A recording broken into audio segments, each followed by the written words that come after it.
Masih ingat cerita dalam kitab Durratun Nasihin? Saya ulang lagi cerita ini untuk sugesti. Ada buajingan tengik pernah membunuh 99 orang.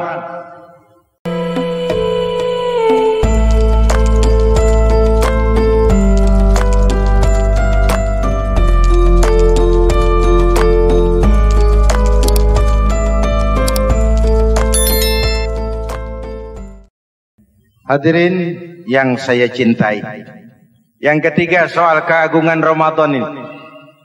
Di dalam bulan Ramadan ada satu malam yang bobotnya khairun min alfi syahrin.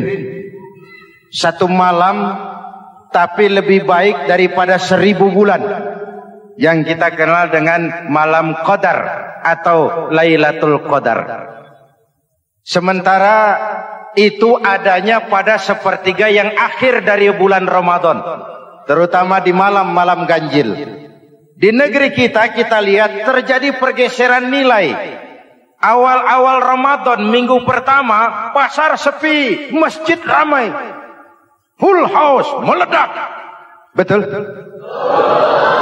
Padahal Rasul memberikan contoh, kalau sudah masuk sepertiga yang akhir Ramadan, beliau sing-singkan lengan baju, hamparkan sajadah, lebih banyak di masjid daripada di rumah. Itu baginda Rasul.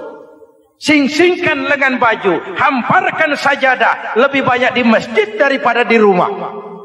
Hadirin yang saya hormati, di situ makna meraih kemenangan. Karena itu lebaran lain dengan Idul Fitri. Lebaran siapa saja boleh ikutan, tapi Idul Fitri milik orang yang melaksanakan ibadah Ramadan dengan baik. Nah, saya kembali kepada Lailatul Qadar. Semua kita, kecil atau besar, sengaja atau tidak, khilaf atau terpaksa, pasti punya yang namanya dosa. Di sini semua yang hadir nih, include saya, apa ada yang tidak punya dosa? Ayo, jujur. Apa ada di antara kita di sini yang nggak punya salah? Apa ada yang nggak punya dosa? Setiap kita, kecil, besar, sedikit, banyak, terlupa, terpaksa, pasti punya salah. Sekarang kalau mau hitung dagang, kita diberi umur 65. 40 tahun penuh dosa, lalu taubat 25 tahun. Menurut neraca hukum dagang belum seimbang. Dosa 40 tahun ditebus taubat 25 tahun. Menurut neraca hukum dagang. Untung Allah tidak dagang-dagangan kepada kita. Di Ramadan ini Allah ngobrol pahala. Di Ramadan ini Allah membuka pintu rahmah yang seluas-luasnya. Sampai-sampai ada hadis qudsi, "Lau amiltumul khataya hatta mala'atis sama, thumma nadimtum, fataballahu alaikum." Kalaupun kamu berbuat dosa, penuh langit dengan dosamu, kemudian kamu menyesal dan bertaubat, Allah pasti akan menerima taubatmu. Hadirin yang saya hormati, inilah momentum Ramadan, saat dimana kita melakukan pemutihan diri. Masih ingat cerita dalam kitab Durratun Nasihin? Saya ulang lagi cerita ini untuk sugesti. Ada buajingan tengik pernah membunuh 99 orang. Satu saat hidayah datang kepadanya, terniat ingin bertaubat. Dicarinya seorang ustadz. Ketemu ustadz kepala ngajar. Ustadz, ya, apa? Saya mau taubat. Diterima apa tidak taubat saya? Emangnya dosa kamu apa? Saya pernah membunuh 99 orang, ustadz. Ustadznya melotot. Wih, banyak amat. Enggak segampang itu nyawa hak prerogatif Allah. Cuma Allah yang berhak ngambil. Membunuh tanpa alasan yang benar dosa besar. Dosamu kelewat banyak, Mas. Nggak bisa. Dia vonis lebih dulu kayak surga milik bapak moyangnya. Ini preman kita pikir ini Ustadz saya niat baik-baik ngomong yang nggak enak. Daripada 99 tanggung. Saya lempengin aja nih urusan dah. Dibabat lagi Ustadz. Tamat. Selesai. Pas. Cepet. Niat taubatnya masih terus. Dia mengembara. Sampai ketemu seorang Ustadz yang bijak. Waalaikumsalam Ustadz. Salam. Ada apa? Ustadz saya mau taubat, diterima apa enggak sih? Oh, sebelum mentari terbit dari sebelah barat, sebelum napasmu sampai di tenggorokan, Allah akan menerima taubatmu. Boleh jadi dosamu besar, tapi ampunan Allah lebih besar dari dosamu. Begitu Ustadz. Iya. Cuman ngomong-ngomong dosamu apa sih? Ustadz saya sih tadinya cuma bunuh 99 orang. Terus ada Ustadz ngomongnya nggak enak. Jadi saya cukupin 100. Oh, taubatmu diterima asal benar-benar. Cuma begini saja. Kampungmu kampung brengsek tuh. Lingkunganmu nggak sehat. Kalau kau pulang ke sana lagi, niat taubatmu bisa lentur dan luntur. Kamu pindah saja, hijrah ke kampung lain yang lebih baik. Baik Ustadz, terima kasih. Wah, ngepak koper. Pindah. Belum sampai ke kampung yang dituju, ajal datang merenggut nyawa. Ketika ruh keluar dari jasad, ini malaikat rahmah dengan malaikat azab rebutan. Kata malaikat rahmah, ini jatah saya. Orang ini sudah taubat, tempatnya di surga. Kata malaikat azab, nanti dulu. Taubat si taubat, 100 bagaimana urusannya?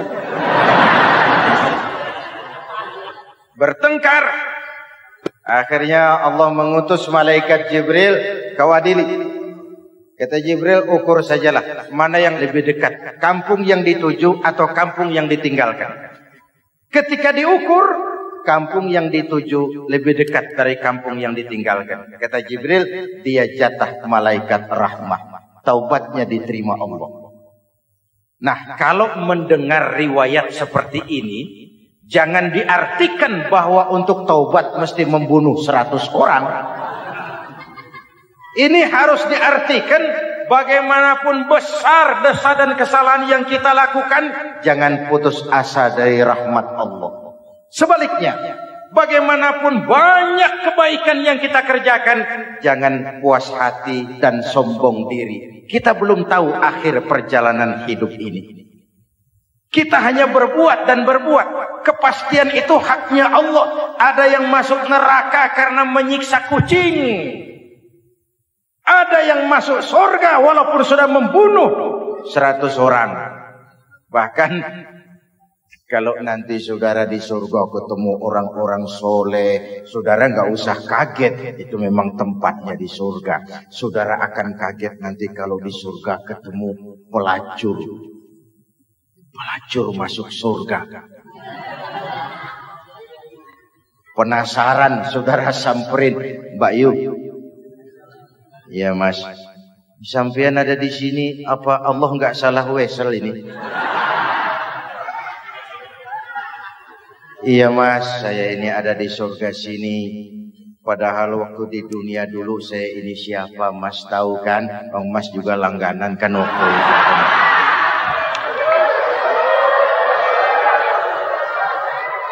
Tapi terus terang saja Mas, waktu di dunia itu saya terpaksa betul. Sejak lahir saya sudah yatim piatu. Sejak kecil sudah yatim piatu. Ada tetangga saya muslim sedikit kaya, tapi pelitnya 17 setan. Akhirnya demi tuntutan perut saya merantau ke kota besar. Ada yang nolong, katanya kerjanya ringan, uangnya lumayan. Apa? Ya itu. Demi sesuap nasi saya lakoni. Satu malam saya lagi berangkat dagang lewat Masjid Baitul Ihsan. Ada ceramah, saya dengar dari jauh ustadznya pidato, katanya Allah berpesan, "Lau amiltumul khataya hatta mala'atis sama, thumma nadimtum, fataballahu alaikum." Kalaupun kamu berbuat dosa, penuh langit dengan dosamu, lalu kau menyesal dan bertaubat, Allah pasti akan menerima taubatmu. Mendengar hadis itu, Mas, berlinang air mata saya. Terbayang dosa-dosa yang pernah saya lakukan. Terbayang orang-orang yang pernah menanamkan modal asing.